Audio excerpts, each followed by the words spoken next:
नमस्कार दोस्तों, आज बनाएंगे मारवाड़ी स्टाइल में मिक्स सब्जी। ये सारी सब्जी हमने कट करके रखी है। पैन लेंगे, ऑयल डालेंगे, हींग डालेंगे, जीरा डालेंगे, प्याज डालेंगे, प्याज सोते होने देंगे। अदरक लहसुन मिर्ची की पेस्ट डालेंगे और कटिंग की हुई सारी सब्जियां इसमें डालेंगे। अब हल्दी डालेंगे, स्वाद अनुसार नमक डालेंगे और अच्छे से मिक्स करेंगे।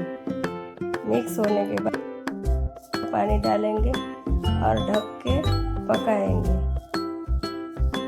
थोड़ी देर पकने के बाद हम इसमें मिर्ची पाउडर डालेंगे, धनिया पाउडर डालेंगे और अच्छे से मिक्स करेंगे।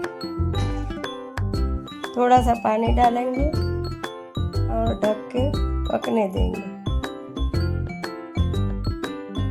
तैयार है हमारी मारवाड़ी स्टाइल की मिक्स सब्जी।